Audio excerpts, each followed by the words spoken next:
always mess that up. What's up, everybody? Happy Thursday. Boss man decided to join me tonight. And as always, Okeechobee Rustic Company. Again, I don't get nothing off of that one. Anything to help her out. And we're hoping for speedy recovery. I'm gonna reach out to her, see how she's doing. Always keep her in prayer. But she has all natural stuff.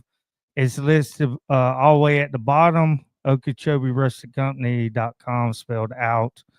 All natural laundry soaps, regular soap, candles, and my two favorites is go bug somebody else. In Florida, got to have that mosquito spray and Stinky Stompers. After you spray that in your boot before you put your feet in them, and oh man, yeah, you don't have that smell in your truck the next day after working hard. So yeah, y'all go check her out. All our other sponsors are listed below. So we're gonna go ahead and get into it. I'm gonna give an introduction and then bring our guest on.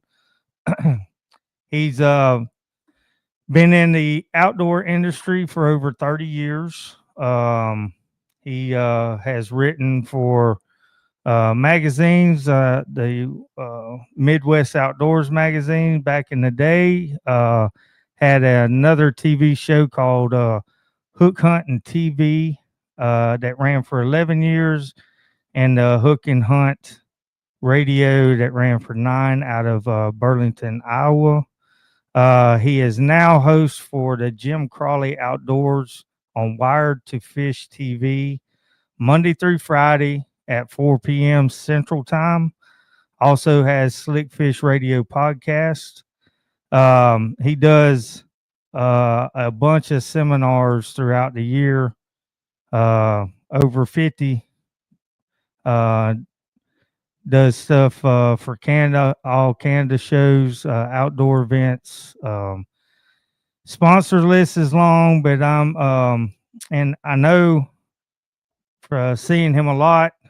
He had joined. I know he was part of American Tackle, and I think he joined Mudhole in 23, which is now all Foundation Outdoors, and he does a little videos on their rods and how to build and little stuff like that. And probably his main thing is that he's passionate for God, his family, and fishing. And we all welcome Mr. Jim Crowley. How are you doing? Oh, I got to unmute you. My bad. I had to unmute you. Anyway, man, I am honored that you said yes, that you would come on. I think Don Morris introduced us through email, and and I've seen you at ICAST, but you were always busy at ICAST. that is always 3 days that go by like a blur. I'm always glad to be busy, but I've been going there so many years now. It's always like old home week, right? So you run into everybody as soon as you get in the door, and I usually set alarms on my phone just so I can make sure I get to go where I'm going. I just love that's one event every year that I really look forward to. It's a lot of fun. Yeah. I'm trying to figure out if I want to go as who I've been going the last 4 or 5 years, or if I want to go as the Boat Ramp podcast. I don't know yet, but I know I got to sign up pretty soon. But yeah, man, I've been glad that I've got to talk to you face to face, even though it's through a screen. But I just tonight I just want to talk about who you are, and we'll get into what you do and everything, but just more story of your life growing up and how you ended up where you're at, and we'll just start it off with where you grew up, how you grew up, brothers, sisters, anything you want to talk about. So I'll let you start. Well, I was born and raised on the northwest side of Chicago, Okay. and I was an only kid. Mom and dad figured after me they could do even worse, so they stopped at one, and my dad had me in the boat at an early age. Literally had me in the boat at 3 years old, and as he used to tell me, by 4 years old he stopped bringing toys in the boat, and because I would fish with him as long as he wanted to fish. And being raised in a Catholic family back then, uh, we would go to church just about every Sunday. So my Uh-huh. dad, with his job, would only have Saturdays and Sundays off. So Sunday morning, he would wake up really early and drive me to Lake Geneva, which was about an hour, hour and a half away. We'd fish for a couple hours and then drive back so we could go to church with mom. And because dad always liked fishing in Wisconsin.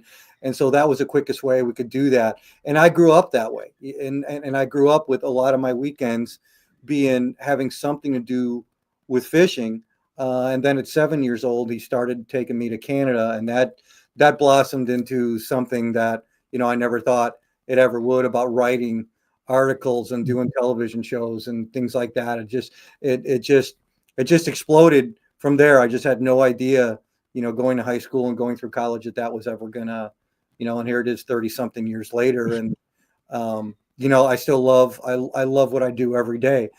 God's blessed me with a great opportunity to do what I love to do. And I've always had two or three jobs. And for 30 years, I worked for the city of Bloomington as a heavy operator, along with being in the fishing industry. And, years ago, I just decided I was going to leave that job early.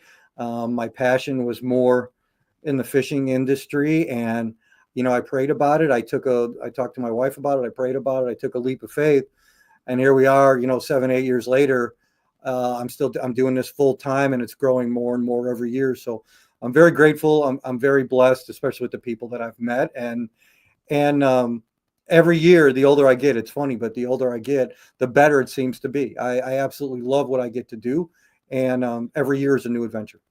Well, that's awesome. I'm kind of in the boat of taking. I talk to people about stepping out, taking a leap of faith, and then you reflect and go, huh, I am not doing what I'm telling everybody to do, and it's kind of weighed on me. And I've had opportunities come up that, yeah, I got to do it. So where'd you go to college? So I went to ISU, Okay. went to Illinois State University, didn't graduate from there. I went for 4 years and ended up it was a very frustrating time in my life. I'm not much of a school guy, never have been.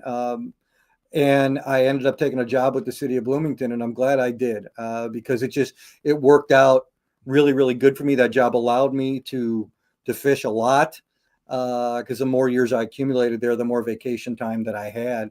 And so it allowed me to really get into the outdoor business even more. So my route of school went a completely different route than a lot of people do. I actually learned more hands-on doing what I was doing than what I did in the classroom. So Yeah. So uh, why did you now ISU? That's Iowa State, that's Illinois uh, State University. Illinois State. Mm. Okay. Um, I guess I was going off summary. It had Bloomington, Iowa on what I looked up for Yeah, it's Bloomington, your Illinois. Yep. Illinois. Yep. So anyway, okay, I got you. Um, so before we get into other stuff that you do, how did you start? Um, when you got on, and I know it says you were a tournament angler for a little bit. Like, were you just mainly amateur local stuff, or were you um, kind of like a FLW type, or Well, I did. I started at the local. I started at the local level, like just about, just like a lot of guys do. And a guy at work introduced me to the Bloomington Normal Bass Club, and so I started learning a lot there. That was my ground for learning more about bass fishing. I started doing well there rather quickly, and then I got into state events and did relatively well there. And then I got into the BFLs, and Okay. I did pretty good there for a couple years. But after about 13 years, I was starting to get a little bit burned out. I was doing as many as 30 to 35 tournaments a year, plus holding down a full-time job. So I'd fish Tuesday Yeah. night tournaments, Thursday night tournaments, on a weekend and stuff like that. And then I got the opportunity to do some television for Midwest Outdoors Magazine. And so after the first episode I did with them, then I got asked, I wanted to start writing for that magazine because back in the mid to late 90s, Midwest Outdoors Magazine was 13 states. With the magazine, it was huge. Oh, It was, wow. and then, it was a syndicated television show. So after I started writing, I ended up winning 2 Reader's Choice Awards there, for the magazine, and they started putting me on television. And then that's when the Canada thing kicked back in. I hooked up with one of the longtime hosts there, Larry Ladowski, and Larry started taking me all over the place. I went from Canada to Mexico, writing stories for Midwest Outdoors Magazine, for Fish and Facts Magazine, which were very, very big at the time. And I learned a lot more about Canadian fishing and fishing for different types of fish. And I learned how to do television. And Okay. and so then I did that for about 10 years. And then when the internet started getting popular, that's when I broke out into my own show on that. And then just things kind of just evolved from there. Then another radio show came and more public appearances and things like that. So like you said, when we started, I've been doing this, doesn't seem that long, but I've been doing this a long time. Yeah. Yeah. The hooking, Hooking on well, TV. before we get that, are you married, kids, your family? Yeah, I'm married. So I'm married. I have a stepdaughter. She just got married. But just Okay. got married, yeah, last November. So we're really proud of her. But yeah, my wife Rhonda is, I would say, honestly, my biggest supporter. She's absolutely incredible.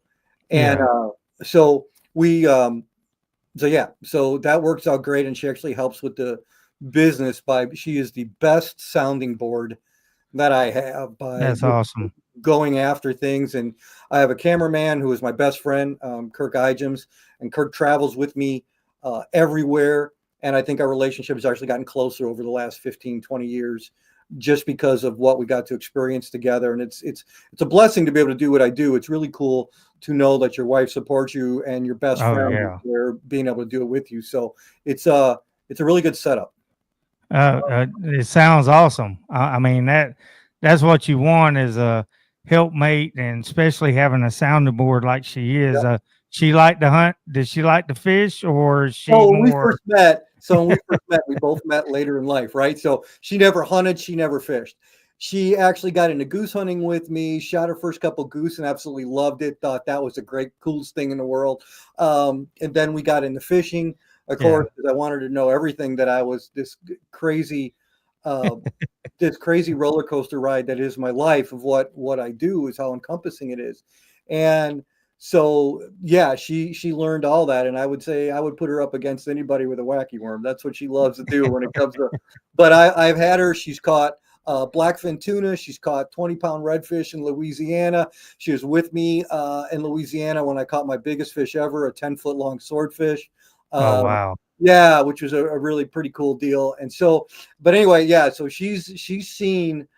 She's definitely been around for the growth of what has become, thanks to my incredible audience, what has become Jim Crowley Outdoors. That's awesome. That's awesome. Um. So what's the coolest place, and well, let's say the neatest place you've been fishing, and then I mean you did say the biggest fish, but what's the coolest fish that you've caught? Oh man, that swordfish was pretty cool. I've got a couple that I would say rank right up there. Probably my first sailfish that I caught in Zahuatneo, Mexico, years ago was pretty cool. I got to catch some big white sturgeon on the Columbia River. That was pretty neat. Oh yeah. But I've got to say that swordfish from 1,300 foot deep that took me 2.5 hours to reel in was definitely was definitely an experience that I'll never ever forget. Oh, that's awesome. That's awesome.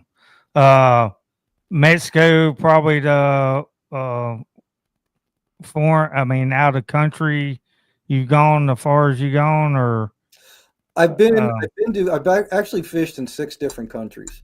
okay, And so, but I think the most success I've had for different species of fish, no doubt, has been when it's been out of the country, has been Mexico. And probably okay. for the biggest fish, it's just variety and one of the coolest bodies of water.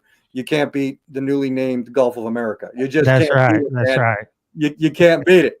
And it's always been an adventure. Got to fish there with a guy by the name of Bernie Frew for several years on Bite Me Sport Fishing charters, and that was just some of the really coolest things that I've got to see and experience when it comes to saltwater. And I've had some great experiences in Florida too. I love it. I got to catch my first tarpon a couple years ago with a Oh yeah. really good buddy of mine. The only fish that bit in 3 days, and we got it in. Absolutely unbelievable. Did that with Paul Mickley. That was a great guy who's worked in the industry forever. And then one of the guys you may know from American Tackle took me on one of the coolest trips I've ever been on, and that was Captain Mo. Oh From yeah. Yeah, so him and I did a show several years ago on peacocks in the canals in Miami. Okay. Phenomenal experience. It was so cool to talk with some of the people in the canal where we're catching these peacocks and seeing actual peacocks of birds flying across the canal, and more iguanas than I ever saw when I was in Oh Mexico. yeah. And there were, as much as a duck and goose hunter as I am, there was stuff back there. I have no idea what the hell it was. There were some crazy. It is one of the coolest Yeah. ecosystems of just of stuff back there. It was just a really neat experience. And I've told people that we are, when I was doing my girls business, and I decided to do freshwater rods, Hmm. and somebody was like, well, you know a lot of these girls that saltwater fish. I said, yeah, but everybody else is landlocked. I said, y'all do know we're spoiled. I said, I mean, like, I'm taking a guy Oscar fishing. We're just going to do Oh, some that's bank cool. fishing Yeah, for that's cool. Oscars, Yeah, and they're good to eat. yeah. And there's so many of them. But I tell people, I was like, we are spoiled down here because everybody else, I mean, we don't have muskies, pike, sturgeon, stuff like that, but we have a lot of different things. Oh, And yeah, that's why I like to go other places to catch stuff. the exotics alone are really cool with the Oh snakehead. yeah. Oh Which yeah. a lot of people are really getting into those knife fish, which you and I talked about before we Right. started the show. That's a bucket list fish for me, Oh and yeah. that's something I really want to do. It's just cool stuff like that that we're not going to have that access to that here in the Midwest. So Florida is one of the best places to do for crazy fish. You Oh know, yeah. Let's talk about the snakehead. I do wood trophies for a couple of tournaments that they put on 3 to 4, 5 tournaments.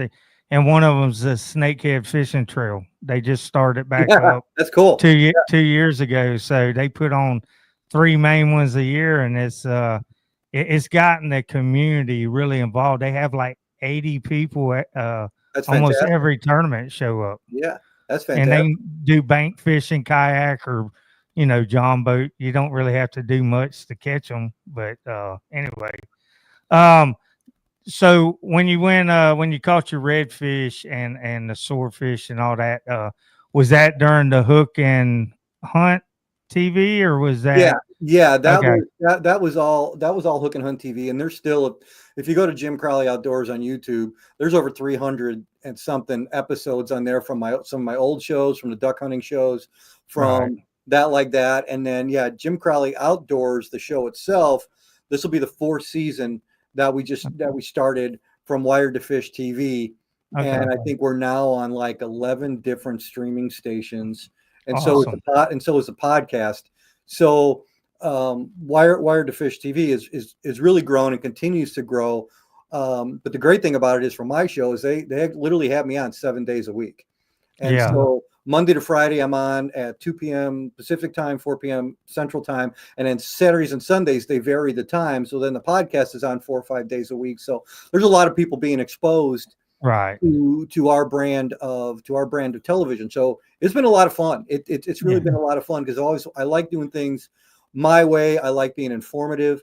I never wanted to do just a fishing show. I wanted to do one where we're explaining why, how, where we're doing this, and anybody can watch anybody catch fish. But Right. to pass on what we know or the way we do it. And what I've always said is I don't care if people agree with me or disagree with me. I just care they catch more fish because of it. And so Right. that's how we try to film all our episodes. Um, so far as hunting, before we get into some other, what's your favorite hunting? What do you Oh, really like to it hunt was duck for? hunting. It Duck was duck hunting. hunting. I mean, I've shot bears. I've got one bear hanging on the wall. Um, but I when I got into duck hunting, when a couple buddies of mine got me into duck hunting, this was actually the first year in 20 years that I have not shot ducks. And now I'm editing two different shows and doing video work and other stuff for everybody else. So my time that used to be free for duck hunting, unfortunately, isn't that free anymore, Right. which is Right. fine. But I do miss that. I do miss that sometimes. And we used to film duck hunting, which is called layout hunting, and those are little gray boats that you put out on big water like Green Bay or wherever, and Yeah. you're actually shooting those type of ducks, so bluebills, canvasbacks, golden eyes, and that was so in your face that the ducks had no idea you were there. That's just such a cool adrenaline rush. And that's where I really felt the most comfortable is I loved being in that layout boat. I love the strategy behind it. I love doing that. And it's the same thing with fishing. It's a new adventure, every time. And now just fishing is just taken over, which is fine, which is where 100%, most of my passion lies anyway. So, Right. but yeah, do I like getting out in the field for a goose once in a while or go shoot some ducks? Heck yeah. Yeah.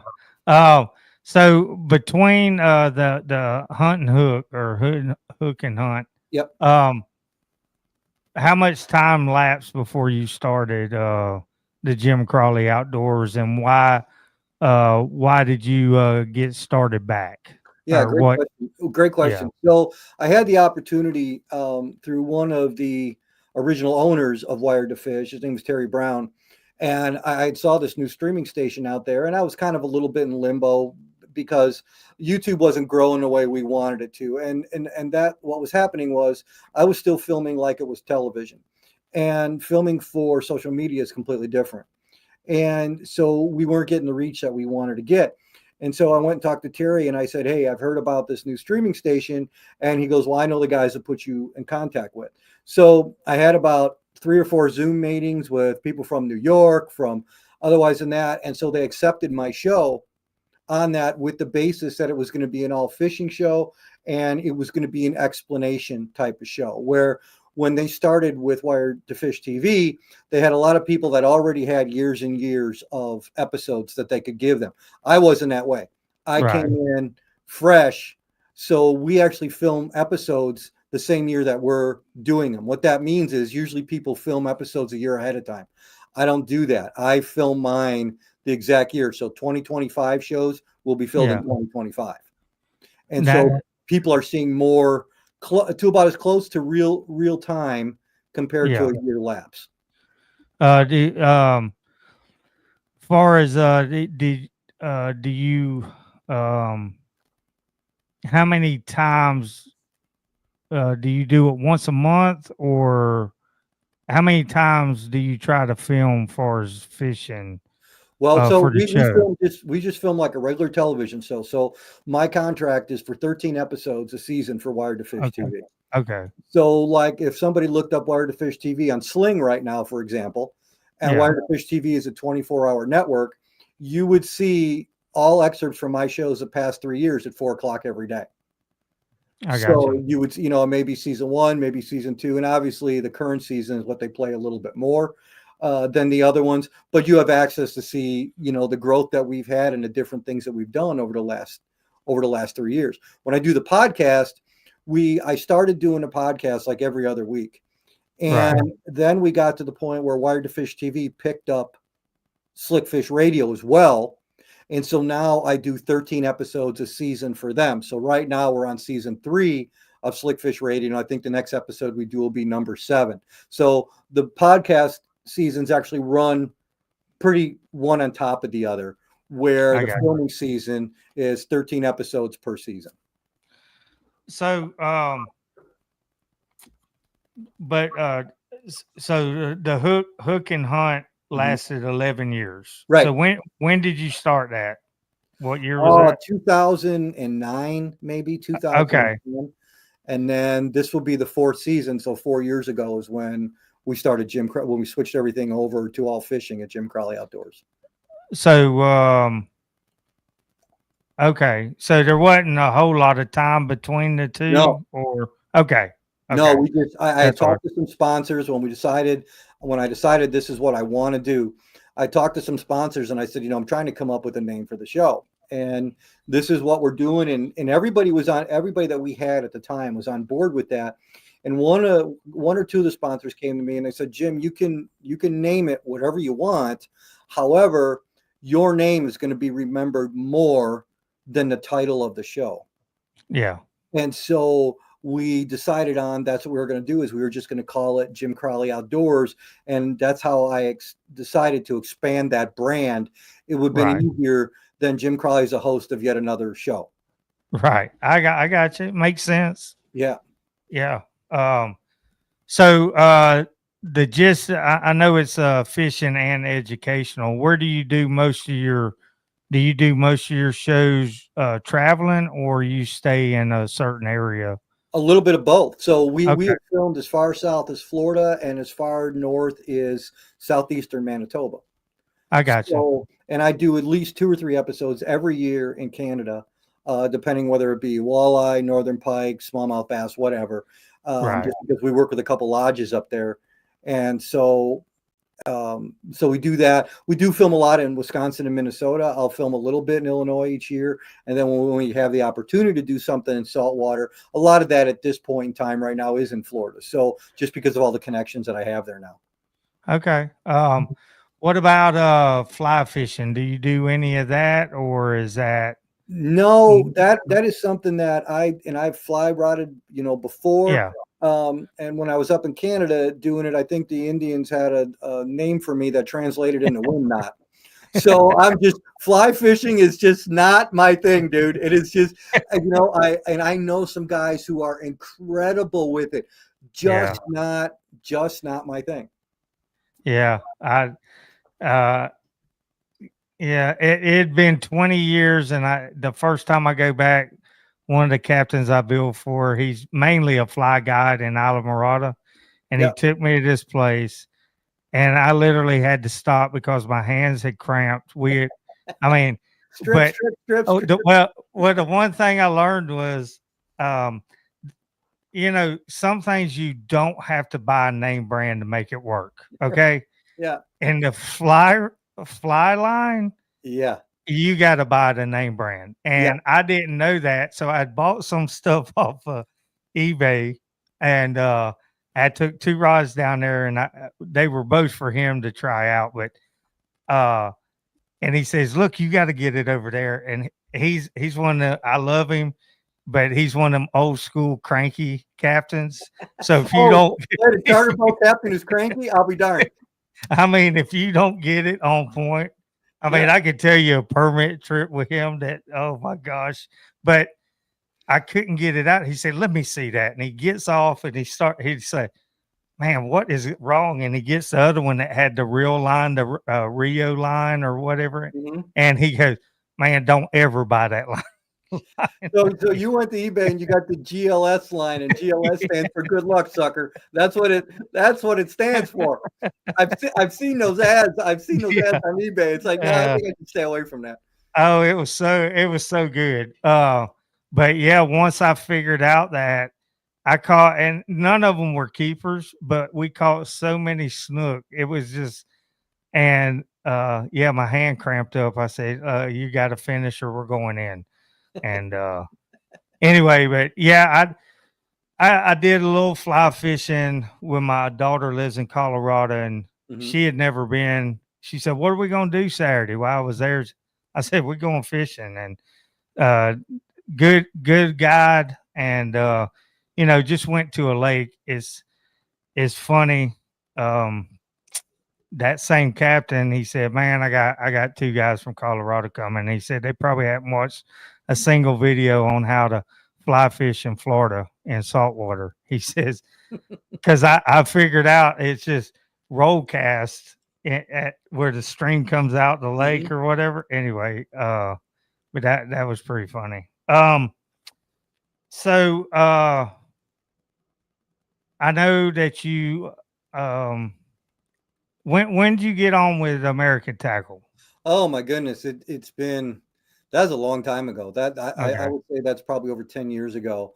And the one of the original owners of American Tackle, Joe Meehan, is that, and I forget Yeah. how we met. We met through a mutual friend, and he got me in there and introduced me right away to our mutual friend Don Morse.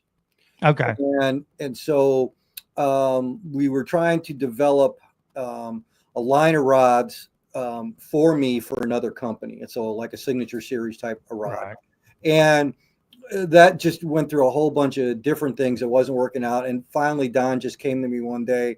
He's done this a couple times with me. That's Yeah. actually how I started the podcast, is because he goes, you need to do a podcast. And so that's actually how it started. So Don gets a lot of credit for all the agony that people are going through because of me.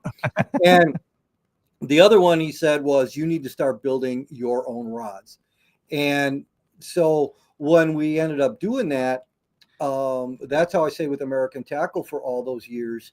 And then when they switched over to Foundation Outdoors, when they bought them, Right. you don't know what's going to happen, because Right. there's more people coming in.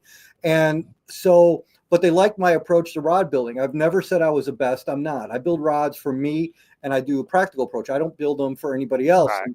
And when all that happened, I give 100% credit to all the guys at American Tackle, because they stood up for me 100% and said, we need to keep, or we would like Yeah. to keep Jim, which I was very, very grateful for. And I've told every single one of them there that face to face that I Yeah. love that, because this was a really, really good fit with Mudhole and Foundation Outdoors. And Don warned him ahead of time. He says there's three ways to build a rod: the right way, the wrong way, and then there's a way that Crowley does it.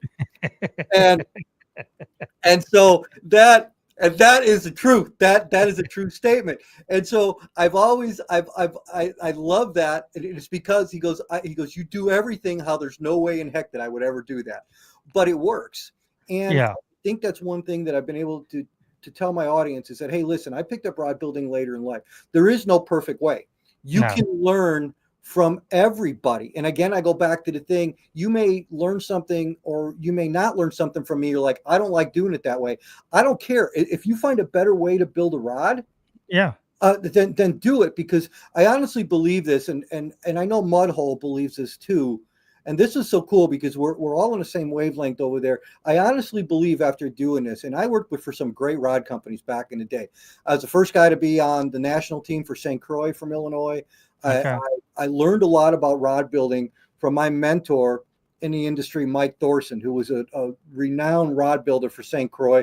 Now he works for another rod company. Anyway, what I learned about rod lengths and actions there, all those years ago, really transformed into when I started building rods, because I'm like, hey, I love doing this, because I finally have something, and I'm very picky. I'm very geeky when it comes to that stuff. I like knowing what my equipment does, and I love the idea of being able to build it. And so for all those years of using store-bought rods, and there's nothing wrong with them, plenty of awesome Right. ones on the market, but I honestly believe that you will never ever fish a better rod than one you design and build yourself. Quite simply because you end up paying more attention to your build. You now Right. have a horse in the race. You pay attention more to what's Yeah. happening. And I honestly believe that also leads to you catching more fish. Yeah. Yeah. I mean, so like your simple approach, what basically what you're telling me is basically, I started out wanting to do all these fancy wraps Oh and yeah. all that, and I did, and then I realized people really don't want to. I wasn't good. I wasn't great at that, but I knew that a lot of people didn't want to pay for the time that you put into some of Right. those wraps. And so I was like, you know what? I'm just simple. You're going to get two colors, a trim color and a main color. That's it. I'll throw some fancy sticker on there, and that's all I'm going to do. I'd rather you fish than spend time designing this fancy rod that more than likely you're going to fish one time and put up. I'd rather you just go fishing. And And I have buddies of mine that build decoys the same way.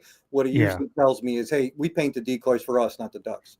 yeah, Right? Because I yeah, literally got them over milk cartons before, right? Like yeah, black milk cartons. So, but when it comes to rod building, I just and I know me, I don't yeah, have the patience for that. yeah, yeah, So, I that's just me. I like building rods for function. And I will tell you, somebody, if you have not had her on your show, she is amazing. Her rods are works of art, and she's Mary. Mary Christie. Oh yeah, yeah. Western, We Western Mary Christie. They phenomenal, I had phenomenal. her. I had her on, and I had a wrong. Uh, I had bought a new sound board, and Yeah, it did not cooperate that night. So might have to do it again. yeah. But She's yeah, she's a she's wealth done of some knowledge. handles for me. She's done some Yeah. handles for me. She's awesome. I like watching her stuff. But and I see you. I know you've even though you got those shows. Now, what I see you on TikTok is that part of some of your shows that you do, or is that just a separate thing? Some of them are. Some of them are Okay. clips from fishing episodes where I think there's a point in there that I want to make. Then I'll clip that into a Yeah. smaller video. Even sometimes when something funny happens, we're like, "Hey, this will Yeah. be cool," for a short clip. That is more. My TikTok page is more of a tips, a little bit of lure building, a little bit of rod building on there, and we keep it short.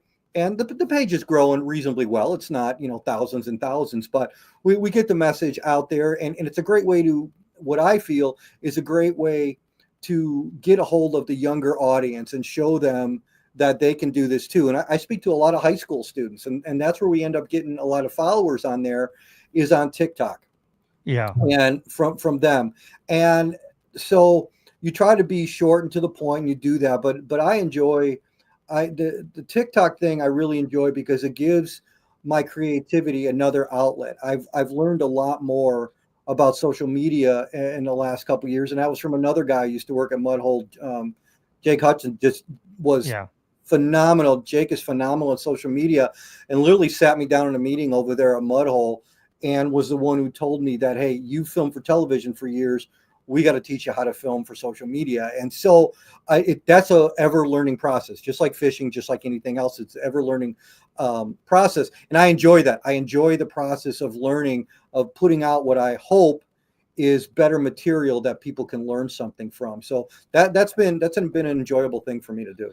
Yeah. I've seen you've got the videos out there. I would just say that because now, I mean, they've been popping up on my feed a lot of your um the I guess it's LPO lure. Lure Parts What is Online. Yep. Yeah. So when did you get with them, and what have you done for them or with them over the years? Well, that's a crazy story too. We're going to tie Don Morris back into that as well, because he and another friend of mine, Brad Lutz, who works for Lucas Oil, Hmm. and Brad and I used to fish tournaments around the same thing, and he knew me as a tinkerer too. I would tinker with everything. I never liked fishing stuff out of the package the way it was.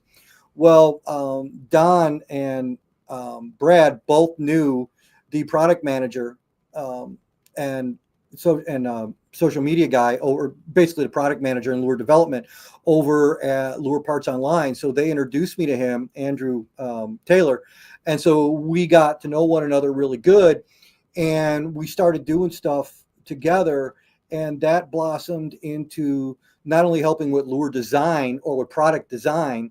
So now I consult on maybe new jig heads or new plastics. We came out with a new plastics line a couple years ago called Bass Academy, that is on Lure Parts as well as Tackle Warehouse. Well, I had some of the design ideas. I named some of the products. So Andrew and I work really closely now. So what started as a smaller relationship is now broadened into, I don't, not maybe 7-8 years right Okay. now, to where now I run a lot of their social media. And I'm constantly exploring other brands and other products.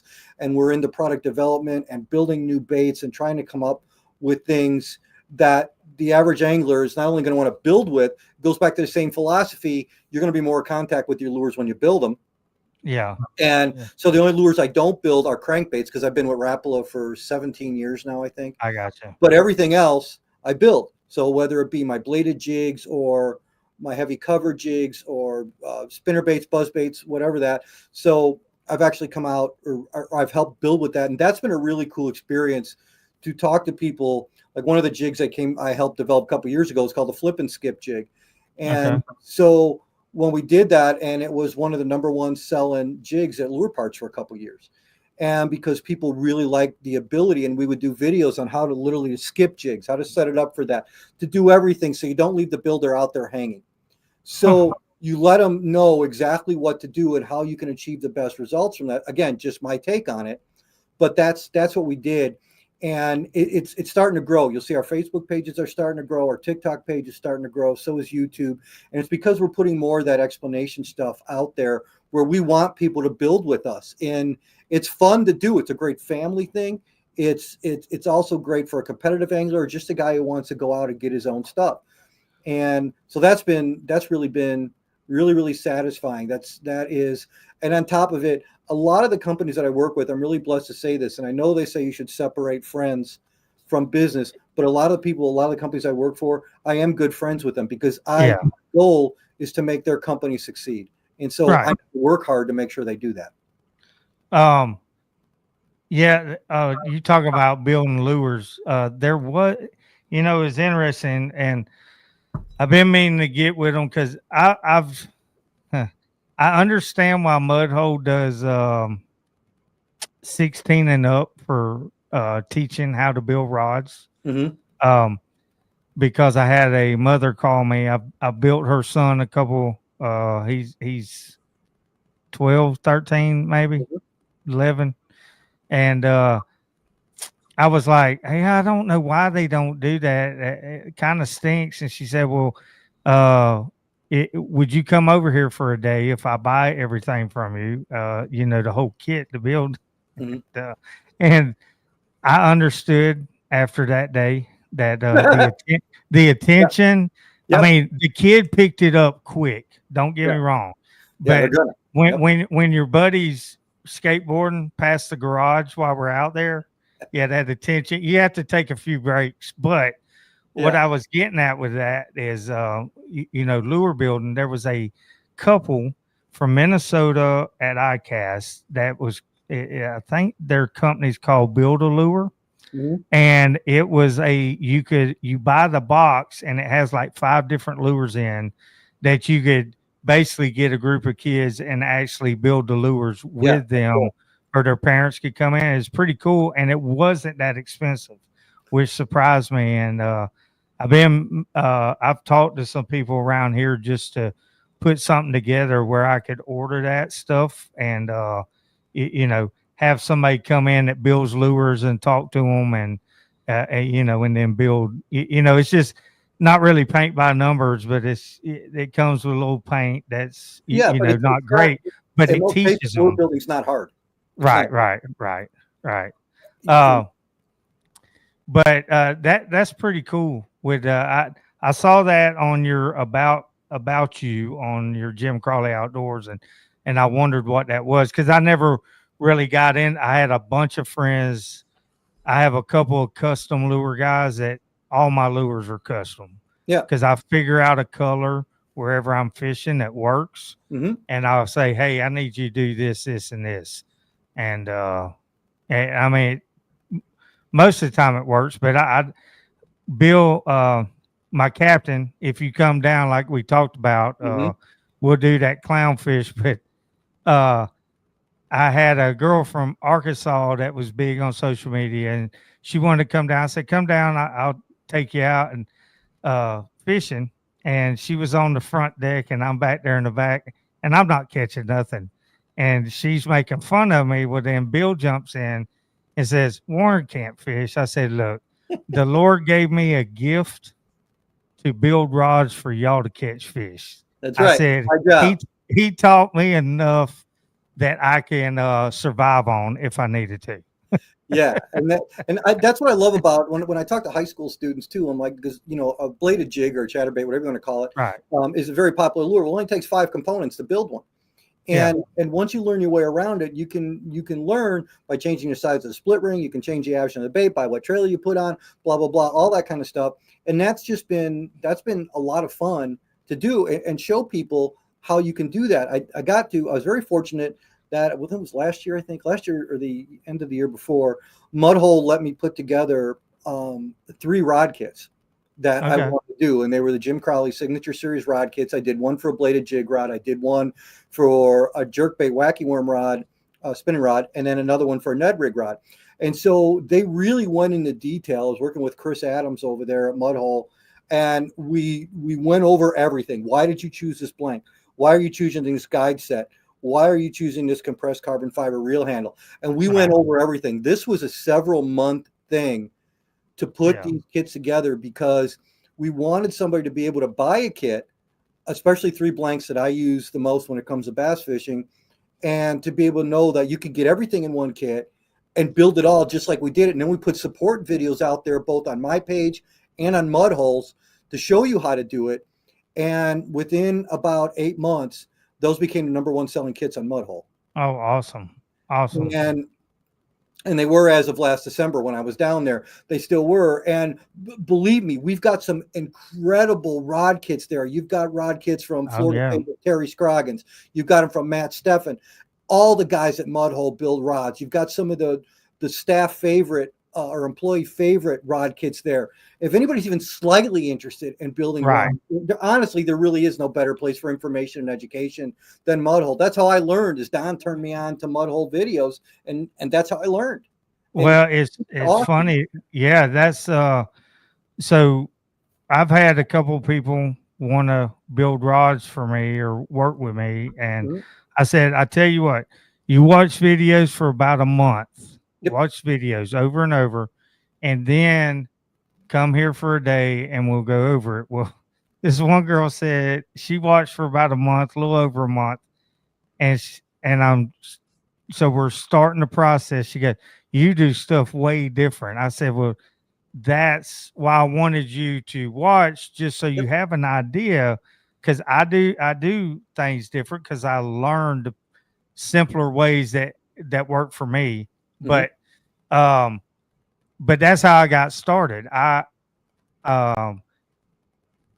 didn't have any redfish rods, and through a divorce and all that, I mean, I had no fishing equipment, and I was doing something in St. Petersburg, and I went to Dogfish Tackle, and I said, "Hey, I need a redfish rod," and they said,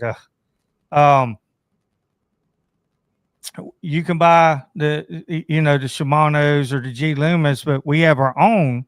And I looked at it, and it's very simple. Just black thread with gold trim. Yep. I was like, "Huh, I'll buy that." And then I noticed one of my buddies in Stewart, Florida. He was had his own custom rod business. I was like, "Now look, if he can do it, I can do it." But I literally watched videos for 2 months, and then I said, "I'm going to take a class." The Mudhole at the time would have a class in Orlando, but it might be 2 months later because they'd have them in Alabama, Georgia, wherever, all over the place. So Get Bit Outdoors is the only place that had one once a month. When he first started, when he first started, he had once a month. So I went and took that class, and that's how I got started. Because I could see it, but I had a couple questions that just wasn't sinking in on what I was watching. But yeah, even if, I mean, I started out just building to be able to fish. I'd tell Captain, "Hey, I'll build you 4 or 5 rods. You take me fishing," because I didn't have a boat, and I'd rather go with somebody that knew the place and all that. And that's how I started out, and I still do, kind of barter a little bit. "Oh, you need some new rods? I'll put your logo on it and everything." Yeah. Barter is good. Barter is good. Barter is very good. But that's how I got kind of started with it.